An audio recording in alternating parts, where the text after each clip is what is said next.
The young officer stood tall, his badge gleaming under the courthouse lights. He had arrested plenty of people in his short career, but this time something felt off. His prisoner, a well-dressed woman with an air of quiet confidence, didn't seem shaken or afraid. She simply sat there, watching him with sharp, knowing eyes. It all started the night before. The officer had been patrolling when he spotted a woman who fit the description of a wanted suspect. Without hesitation, he placed her under arrest, following what he thought was standard protocol. She didn't resist. In fact, she barely reacted at all. But the moment they reached the station, his fellow officers exchanged uneasy glances. Whispers filled the room. Something wasn't right. Now, standing in court, the officer watched as the judge called the case. The woman slowly rose from her seat, her heels clicking against the polished floor. Then, with a steady voice, she introduced herself, not as a suspect, not as a defendant, but as the state's chief prosecutor. The courtroom fell silent. The officer's heart pounded. Had he just made the biggest mistake of his career? What happens next will leave you speechless. Stay tuned as we uncover the shocking twists behind this unbelievable arrest. The officer's mouth went dry as the words sank in. Asterisk asterisk states chief prosecutor asterisk asterisk. The woman he had cuffed, booked, and locked up overnight wasn't just any ordinary citizen. She was one of the most powerful legal figures in the state. His hands clenched at his sides, his mind racing through every moment of the arrest. Had he ignored a crucial detail? Had he just ruined his career? The courtroom remained eerily quiet, except for the faint rustling of papers. The judge adjusted his glasses, glancing between the prosecutor and the officer. "Is this correct?" he asked, his voice calm but firm. The woman, still composed, nodded. "Yes, Your Honor. I was detained last night by this officer under the assumption that I was someone else." She turned, her eyes locking onto the officer's. I remained silent, waiting to see how the system would handle its own mistake. A murmur spread through the courtroom. The officer's own colleagues, sitting in the back, exchanged uneasy looks. He felt his pulse in his ears. He had followed all the procedures, hadn't he? But something didn't add up. Why hadn't she spoken up at the station? Why hadn't anyone recognized her sooner? The prosecutor stepped forward, her expression unreadable. "Before we continue, I'd like to ask the officer a few questions." The judge nodded, gesturing for her to proceed. The officer swallowed hard as she took another step closer. "Tell me, officer," she said, her voice steady, "do you remember exactly why you stopped me last night?" His throat tightened. He did. And now, in front of the entire courtroom, he had to explain himself. But what if he had been set up? What if this was bigger than just a mistaken arrest? The officer felt every pair of eyes in the room drilling into him. His fingers twitched at his sides as he cleared his throat. I thought she matched the description of a suspect we were looking for," he said carefully. "A witness had given a report earlier that evening." The prosecutor tilted her head slightly, studying him like he was a puzzle she had already solved. "A description?" she repeated. "What exactly was this description?" He hesitated. He had read the report quickly, and at the time, it seemed like a routine stop. Female, mid-30s, dark hair, wearing a navy blue suit. His own words now sounded ridiculous. He barely believed them himself. The prosecutor gave a small nod, glancing down at her tailored navy suit before looking back up at him. "I see. And what crime was this suspect accused of?" "A fraud case," he answered. "Financial scam, multiple victims." He felt the weight of his own mistake pressing against his chest. The real suspect had been someone operating under a fake identity, someone who had managed to vanish without a trace. The judge leaned forward, watching the exchange closely.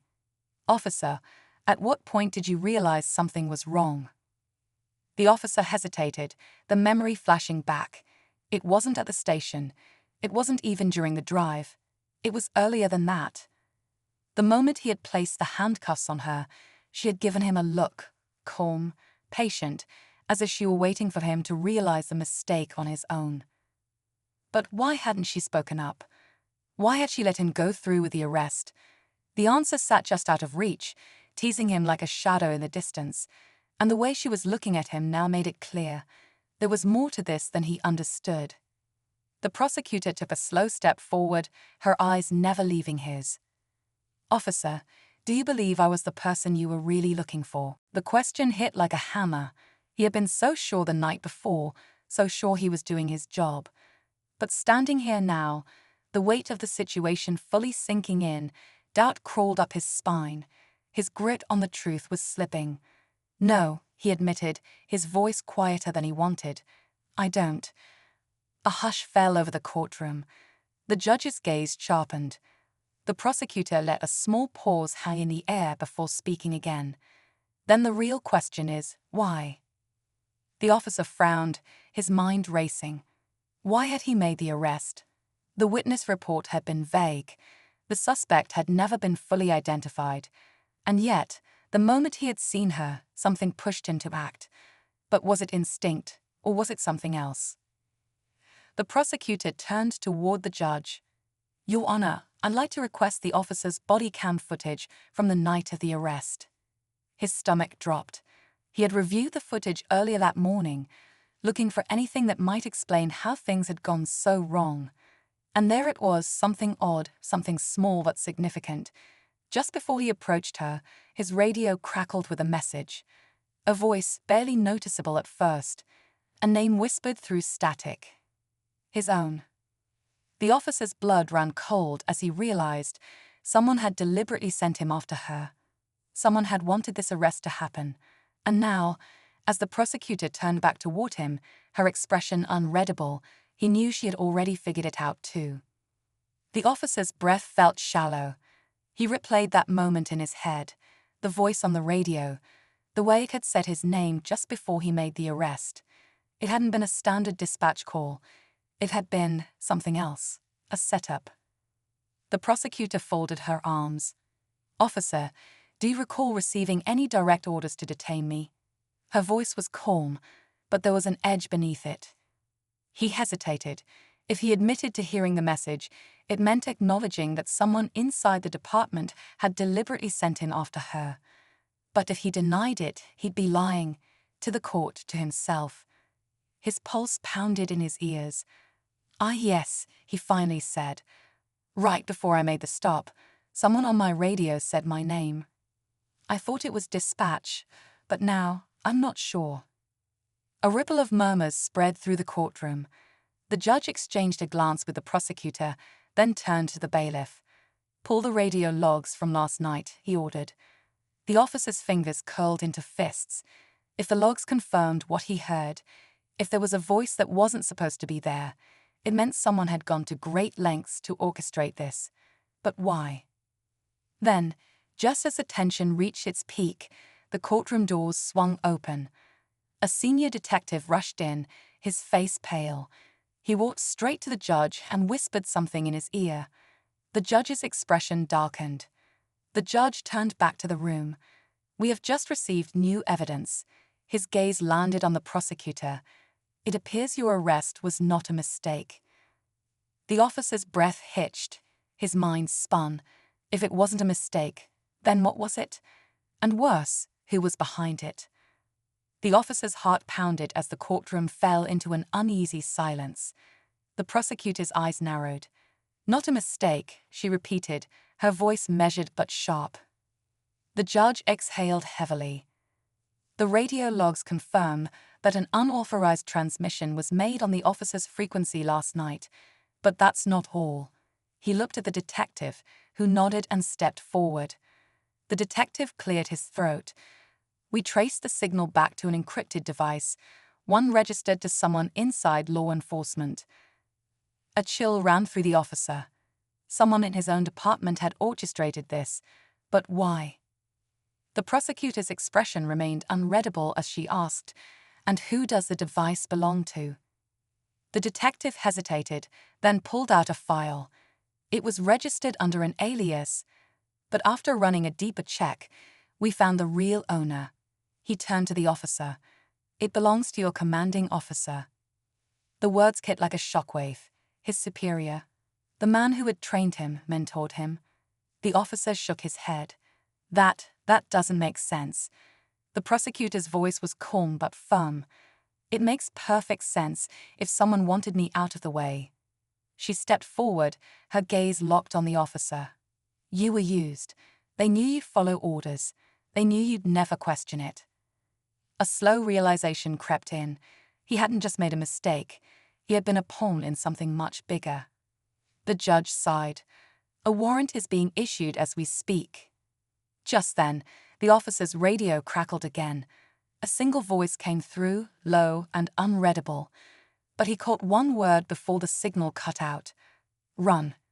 His blood turned to ice. This wasn't over, not even close.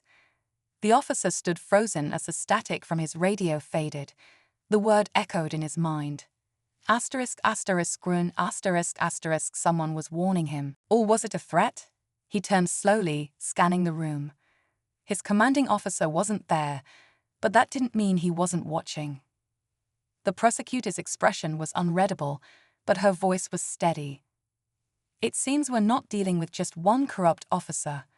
She glanced at the detective, who was already pulling out his phone. This goes deeper. The judge nodded gravely. Then we'll get to the bottom of it. He turned to the officer. You're suspended pending further investigation. Hand in your badge and gun. The words stung, but the officer didn't protest.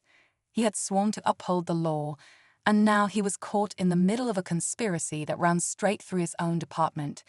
He unhooked his badge and set it on the table, the metal catching the courtroom lights. As he walked past the prosecutor, she met his eyes. You weren't the real target, she said quietly. You were just the opening move. He swallowed hard. Then what happens next? She gave a small, knowing smile. Now, we make sure they don't win. Outside the courthouse, the officer took a deep breath, feeling the weight of everything that had just happened. His career, his trust in his department, it was all shaken. But one thing was clear, he had a choice. Walk away or fight to uncover the truth. His radio crackled one last time before going silent. He turned and walked toward his car.